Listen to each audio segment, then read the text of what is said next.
This episode is brought to you by Shopify.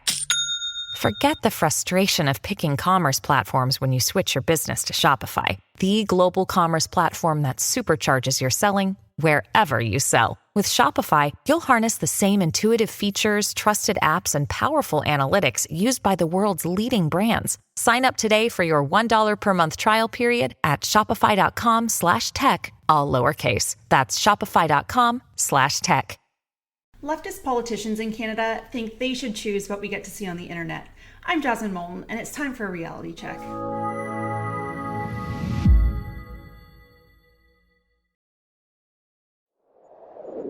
Just before we get started with today's show, a quick announcement from me. Today will be the last episode of this season of Reality Check. So thank you all so much for your support. I've really enjoyed reading your positive comments about the show. I'm so glad you enjoyed it, but I'm not going anywhere, so stay tuned for what's next with True North. On today's show, we're going to be talking about free speech and the internet, because ever since Elon Musk finally took over Twitter, the left has been losing its collective mind. Musk has stated before that he's a, quote, free speech absolutist, and this has a lot of leftists worrying that the platform is going to devolve into one for hate speech and vile comments. Now, free speech should be a principle that all Canadians can rally behind, but as of late, leftists have decried free speech as just hate speech with impunity. As a result, they argue that the government should curtail or limit freedom of expression in Canada so to protect the vulnerable. A study from the University of Saskatchewan suggests that there's actually a strong relationship between a person's political perspective and their views on free speech in Canada. The study shows that 98% of left-leaning respondents wanted limits on free speech in Canada, and also left-leaning respondents were far more likely than right-leaning respondents to say that government and corporations should have the power to curtail misinformation and hate speech.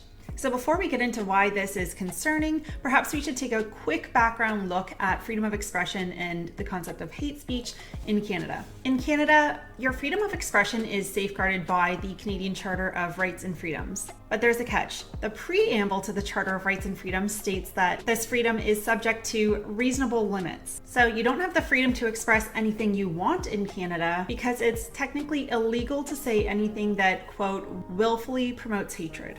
And this is actually a really important distinction between Canada and the US, because you might think that we have the same free speech or freedom of expression in Canada and the US, but there's actually quite a big difference between those laws. So in Canada, hate speech is illegal, but in the United States, the First Amendment actually protects freedom of speech, including the right to express hateful comments and offensive opinions. As Tristan Hopper points out in the National Post, unlike in the US, you can actually go to jail in Canada for saying the wrong thing. All right, so now that we have a bit of a background, just to clear the air on freedom of expression in Canada, there are two current bills before Parliament in Canada that are raising alarm bells. The first is Bill C-11, and this is a bill that provides the CRTC with the power to regulate online publishing and require streaming platforms like YouTube and Netflix to show Canadian content more than they do right now. So this bill had actually passed third reading in the House, which means it's passed through, it was voted, it was approved through the House of Commons, and now it's moved on to the Senate. It moved on actually last month in October. The second bill is Bill C-18, and this bill would require tech giants like Facebook and Google to negotiate deals to pay legacy media outlets in order to make their news content available on those platforms. So this bill has passed second reading in the House of Commons, and so it's currently before committee, still in the House. Unsurprisingly, I think both of these bills are terrible ideas, and I'm certainly not alone on this. In fact, Canadian YouTuber JJ McCullough, I highly recommend looking for some of his content. A quick search on Google or YouTube, you'll find a ton of it, him speaking out against Bill C-11. Now, he's a successful Canadian YouTuber who has reached a good deal of success without any sort of help from government regulation, and so he offers some really interesting insights into why Canada just simply does not need this legislation. One of the points he makes is that adding CRTC regulation over online content will actually add quite a barrier to entry for any voice, any Canadian creator wanting to launch a YouTube channel. So there's a lot of boxes you have to check, a lot of hoops essentially that you have to jump through to prove the extent of your Canadianness. In fact, the idea that we need the government to add all these layers of bureaucracy and get its hand meddling in the YouTube world, or in fact any online content creation, it's just so ridiculous, because right now there are no barriers to entry for Canadian creators. You can sit in your basement and record a YouTube video, pop it up online, and if it's popular, if people enjoy your content, then it will be viewed. There are many, many, many successful Canadian content creators, and they haven't relied on government to reach that level of success. So this law is just simply not needed, and in fact, it would be counterproductive by creating barriers to entry for new creators. Moving on, Bill C-18, the second bill, which would essentially force the tech giants to pay legacy media for their news coverage. That's obviously a terrible idea, and you need look no further than what happened in Australia when the Australian government tried to do this. As the BBC reports, Facebook blocked Australian users from sharing or viewing news content on the platform in response to a proposed law, which would make tech giants pay for news content on those platforms. So essentially, the government said to Facebook, you've got to start paying legacy media. They said no and pulled out of that country. And there's nothing to say that they couldn't do the exact same thing here in Canada. So if you're trying to promote Canadian content and Canadian news, well, it's not going to do anyone any favors if Canadians can't access it on Facebook. So while there are obvious problems with these laws, they're both redundant and counterproductive, they actually reveal some more common problems with leftist thought in general. Namely, that they're against individual choice. It really should not be that complicated an issue that Canadians should be able to choose what they want to watch online. And it's a bit of an insult to all Canadian creators to suggest that Canadians wouldn't want to choose their content anyway, which they're currently doing, that they need the government to help promote it. Additionally, this shows the leftist propensity to subsidize dying industries. If an industry is dying, there's probably a reason. Maybe it needs to change. Maybe it needs to innovate. There are many successful media companies outside the legacy or traditional media that have been thriving in the same environment, the same time that the legacy media is failing. So instead of the government perpetually asking how it can take more money from taxpayers and give it to the failing legacy media, what they ought to be doing is saying, how can you innovate to perhaps create content that Canadians want to see and want to pay for? But ultimately, these bills are about increasing government control over what Canadians can see and the content that we can consume, and that's terrible for Canadian democracy. This show is about debunking leftist myths. So what are some of the leftist myths or the thoughts that underlie these two terrible online censorship bills? The first leftist myth is that freedom of expression is actually just a way to allow for hate speech with impunity. Leftist politicians have argued that online censorship is necessary to protect Canadians against this sort of hate speech. But this is clearly redundant because hate speech is already illegal in Canada. So originally, the government claimed that these bills were about combating online harms, but illegal speech, including things like child pornography or terrorism, those sorts of content, those are already illegal in this country. So it really is not clear why this bill is necessary.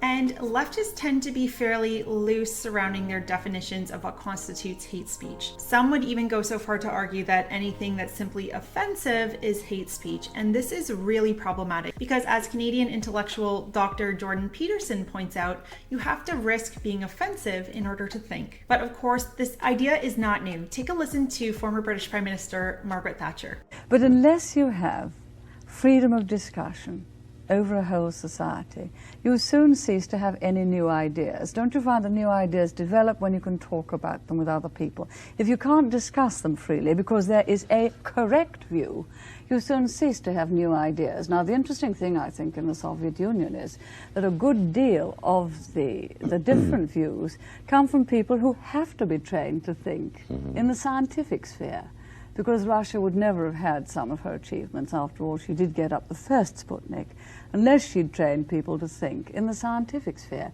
Now, you can't train them to think in maths and science without having the power for thought and thinking new ideas spilling over.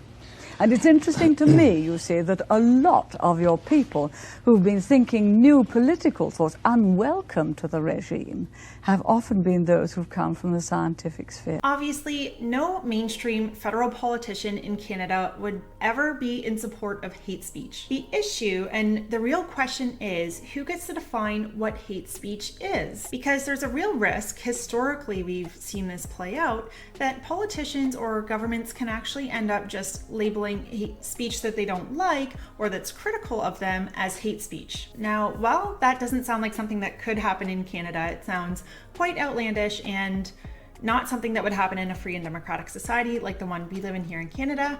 A lot of Canadians were very concerned when there was the Freedom Convoy in Ottawa, and the Prime Minister's response was to call people who were criticizing his government's pandemic policy racist misogynists. Of course, in today's day and age, those labels are likely to get you canceled, and being canceled is a really great way to stifle any sort of criticism about your government. Now, the second part of the argument that leftists use to say that freedom of expression should be limited is that they say that it has to be limited in order to protect vulnerable groups. But historically, the main tool that these groups have used to overcome those hardships is freedom of expression. Freedom of expression has historically helped them to criticize the government's oppression and secure rights. So thinking back to 1918 in Canada, when women secured the right to vote, women's suffrage was secured by speaking out loudly and critically of government. And if that sort of expression is suppressed, then obviously those rights can't be won. So freedom of expression really is the best tool against unfair treatment by the government. Next, it's false to assume that you're protecting the vulnerable by suppressing freedom of expression. If these views exist, they're still going to exist whether someone's allowed to say them online or not. The argument could be made that it's better off in sunlight so people can refute these arguments, debate them, have arguments in public so that the best argument and the best reasoning can win out at the end of the day. If you suppress bad ideas, not only are they more likely to fester, but they're also more likely to grow and gain more attention, because if the government's drawing attention to them by suppressing them in the first place, then somebody who might not have even been exposed to this bad idea now is attracted to it because they're curious about the government suppression of the information. This idea is explored in Jonathan Haidt and Greg Lukianoff's book, The Coddling of the American Mind: How Good Intentions and Bad Ideas Are Setting Up a Generation for Failure. And they talk about how the coddling of the American mind, certainly on the American campus through things like safe spaces, but also in general society through things like censorship by governments, is really setting the society up for failure, because everybody benefits when ideas are debated in the public square. And so really, while government censorship to quote unquote protect the vulnerable might sound like an idea with a good intention, it actually is a bad idea that will be really detrimental in the long run for our country. So to conclude, instead of limiting what Canadians can see and say online, leftist politicians should revive a respect for freedom of expression. Free speech makes our country a better place because it allows us to think and talk about ideas in an open format and really discover which ideas are best. This is critical for any modern day democracy, and putting limits on freedom of expression just stifle the process. Worse, it opens the door for potential abuse of these laws. Governments could easily label criticism as hate speech, and relegating bad ideas to the darkness doesn't get rid of them, it just allows them to fester and grow even bigger. So here's a reality check. Canadians don't want and don't need the government to regulate the internet. Bill C-11 and C-18 are both redundant and counterproductive. Canadians should be able to choose what they want to hear and what they want to see. And in a vibrant democracy such as Canada, the government shouldn't be working on putting up barriers to freedom of expression. Well, that's our final show for the season of Reality Check. So thank you all so much for tuning in. I'm so glad you liked the show. As I said, I'm not going anywhere, so stick around to see what's next for me with True North. And of course, as always, if you appreciate the work that we do and you think that it's important to Canada, then please consider making a donation. You can do so at donate.tnc.news. This is Reality Check, and I'm Jasmine Moulton.